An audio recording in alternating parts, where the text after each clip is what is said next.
بچوں کی تربیت اور ہماری غلطیاں۔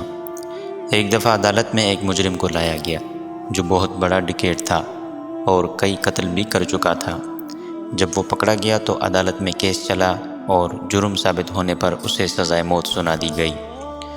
پھانسی سے پہلے اس سے اس کی آخری خواہش پوچھی گئی تو اس نے کہا، مجھے اپنی ماں سے ملنا ہے۔ اس کی خواہش کے مطابق اس کی ماں کو بلوایا گیا۔ جب ماں اپنے بیٹے سے ملنے گئی تو بیٹے کے گلے لگ کر رونے لگی۔ اس دوران ایک عجیب واقعہ ہوا۔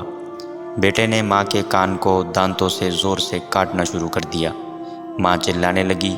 بڑی مشکل سے ماں کو چھڑایا گیا۔ وہاں موجود تمام لوگ بیٹے کی اس حرکت پر حیران تھے۔ ڈاکو سے پوچھا گیا کہ تم نے یہ حرکت کیوں کی؟ تو ڈاکو نے اپنے بچپن کا ایک واقعہ سنایا کہ میں جب چھوٹا تھا تو بہت شرارتی تھا، اکثر لوگوں کو تنگ کیا کرتا تھا، مگر میری ماں مجھے کچھ بھی نہ کہتی۔ ایک بار میں نے ایک پڑوسی کی کوئی چیز چرا لی، اس پڑوسی کو پتہ چل گیا۔ وہ شکایت لے کر میرے گھر آ گیا تو میری ماں نے بجائے مجھے ڈانٹنے سمجھانے کے مجھے اپنے پیچھے چھپا لیا اور اس پڑوسی سے لڑنے لگی، اسے برا بھلا کہنے لگی۔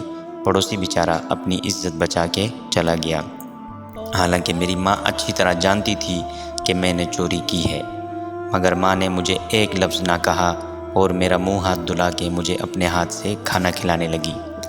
بس اس دن سے میرا حوصلہ بڑھ گیا۔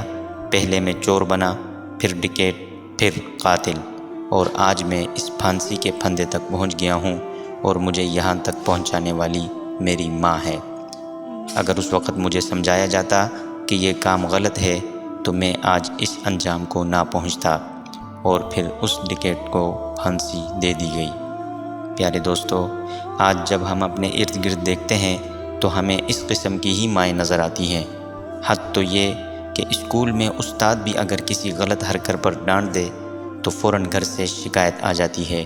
ایسے میں اولاد کی اچھی تربیت کیسے ممکن ہو سکتی ہے؟ اس لیے ہمیں اپنی اولاد کے بہترین مستقبل کے لیے، ان کی اچھی تربیت کے لیے انہیں برائیوں پر ڈانٹنا چاہیے۔